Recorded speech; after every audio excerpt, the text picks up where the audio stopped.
Hell of an effort. Thank you.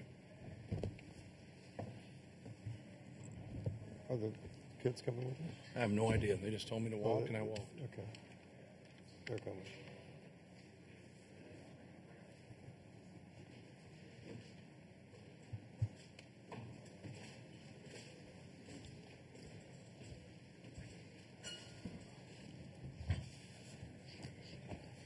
All right, we have been joined by Purdue, and Coach will ask you to make an opening statement, and then we'll go to questions for anybody up here on the dais. So, Coach? Yeah, really proud of our guys. I thought we had a great fight tonight and laid it all on the line. And I think that's the only thing you can ask, of your team, to go out there and give everything that they had. And I thought our guys did a great job. Houston was one play better than us. And I thought it was one of those games that, both teams deserved to win. Both teams competed hard and played. Just a good college basketball game. It's unfortunate. Obviously, we didn't win the basketball game, but, congratulations to Houston. They're a great team. Everybody knows how this tournament goes, but I think they have enough pieces to win it all. Obviously, they're a #1 seed. Well coached, tough, competes, great on the glass. But proud of our guys. Proud of our guys for their commitment, their toughness, unselfishness, and just staying with it. I just told them in the locker room when we played Auburn before Christmas, there was a big separation between us and Auburn. And that's why you play Auburn. That's why you play the teams that are, that are that good. We've been that team before, and we're trying to climb back to get to that point, and we're really close to making that move again. And our guys didn't hang their head, and they fought. And then the last 2-3 months we got a lot better, had some rough patches, but we stayed with it. And I thought our execution was good tonight.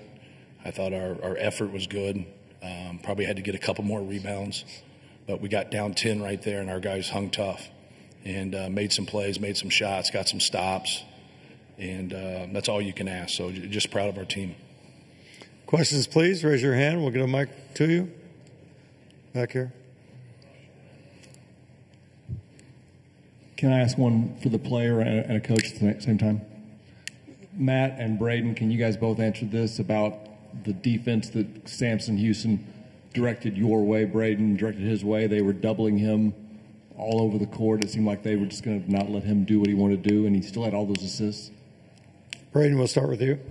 Yeah, we knew going in that was their game plan. That's what they've been doing to teams. And my job is when they put 2 on the basketball, which they did the entire time, is to get it out of my hands. And I gave to Trey a lot, and Trey made a bunch of plays and leading assists or scoring, whatever, or I hit a shooter. And so, it's just part of my job, and we knew going in how they would guard it, so worked on it all week.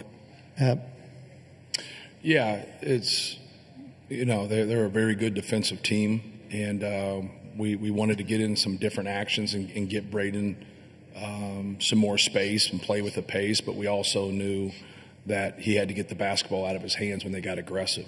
So we were trying to get them behind, but we knew that very rarely was he going to come off anything and be able to shoot because of how they defend. And I thought he did a good job of passing it behind, finding Trey in the short roll. He got a couple skips there as the second half. That's what really opened some things up. When he can get Trey in the short roll, he can get somebody behind him, and he can get skips. That's really that's what you want, because you're just not getting one pass. So. Do you know that you guys had, I believe, 11 field goals in the second half, and he had 11 assists? I do now. Ever seen that before? I don't think so. But that's kind of how we play, and in terms of putting the ball in his hands or putting the ball in Trey's hands in those short rolls, and then making decisions, and a lot's determined on how they defend. How they defend on film is how they defend tonight. So we understood that. But Braden's a great decision maker. Right here. Dustin Schutte, Sports Illustrated Purdue. Matt, on that last defensive possession, did you get an explanation? It seemed like Milos may have shoved off with that arm. I'm just curious if you got an explanation on that final defensive possession. Yeah, I didn't see it that way because I just got asked that same question, so I didn't see that play. So I didn't ask that question since I didn't see it. Questions, please. Chris, over here. Matt, I'm not going to try to get you in trouble or make you comment one way or the other, but how unusual was it? There were so many 50-50 balls that go out of bounds. You can't tell. It's not reviewable yet. And there were so many in big moments, and none of them seemed to go your way. Yeah, it's frustrating. And frustrating for our guys. As long as they get it right. You know, it's the couple of them, the one thing I didn't understand is why they didn't collaborate and get together. That's one thing I was asking them. I said, like, obviously they missed the one, and then the other one, they missed that one too. But like, at the time, I didn't realize it. Sometimes when it's 50 feet away from you, it's really hard. You can obviously see. I didn't understand why they didn't get together. They can't go and review that, but they can get together and kind of talk it through and help each other. There's 3 people out there. So that was my only complaint. Right here. Josh Bodie, Wish TV for Braden. After fighting back down 10, tying the game late, how much does this loss sting? Braden? I mean, yeah, it sucks because you want to win every single game that we play. And obviously going down 10, a lot of teams kind of give up. And they're like, oh, well, that's game. So I thought we fought really hard, and we dug down deep defensively to get those stops to come back. And we did everything we could, and we just had a little miscommunication at the end, and they converted on it. So, I mean, props to them. Questions, please. Right here in the back. Ryan Bonaparte, Hammer and Rails. Matt, can you take us through the last blob play on defense? Yeah, we were we kind of going through what they could run, whatever, and so we were going to help out to the outer third, and then we talked about the flare going out the other side, and then when they went to that way, that's Trey's man was able to step, to the basketball there. But when you saw Miles make that play earlier, and he got that steal, so we just help out on that outer third, and then the other guy who was guarding the guy coming out on the outer third takes the ball. So when Braden jumped out to the other side, it opened up that seam, and we had to get back there, and we just didn't cover it back up. Right here. Chris Schumer, Capital Sports Journalism Program. Braden, I'm wondering if you can just say a little bit more about what that miscommunication was that you just mentioned. Braden? I mean,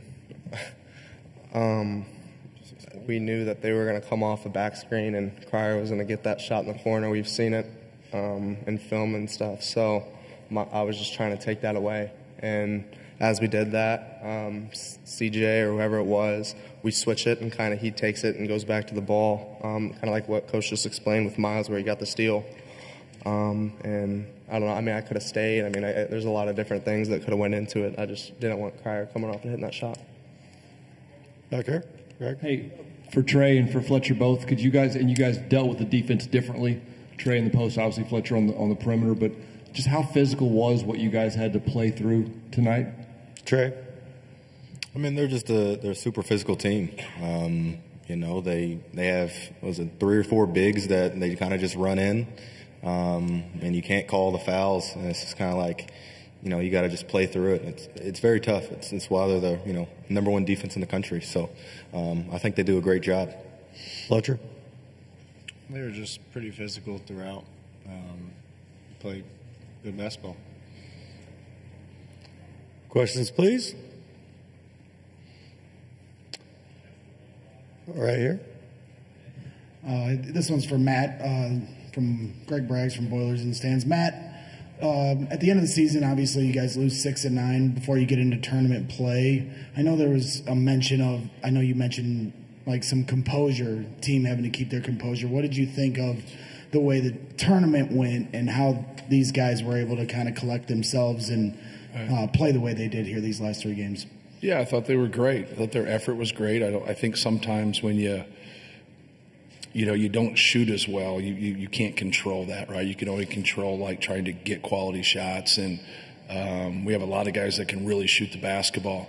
But I thought our effort was great. We rebounded. We were like plus 38, I think, in our first 2 games on the glass, and our guys competed, and that's what you want. We had 2 really good wins. And then obviously it was, hard-fought game today. But they responded all year. And you're going to go through a tough stretch. If you don't, then you're winning 34, 35, 36 games. Like everybody goes through tough stretches, but our guys stayed with it and they kept competing and they kept playing. But I thought we played really well and competed. Like they emptied their tank in these games, and that's what you want to grow into. You would like to see that as a coach the whole season. And playing at that level. That's just not the way seasons unfold. You got to keep getting better. You got to keep improving. And like I said, I thought a good turning point for us was, Texas A&M and Auburn. Like at that point right there. Like a lot of people thought we overscheduled, but it's like you got to have a taste of it if you're not quite there. And we weren't quite there at that time. And you kind of see the improvements through the year. And just feel for our guys, because like I said, like they played well enough to win today. Time for a couple more. All right, seeing none. Thank you, Coach. Thank you, guys. Thank you.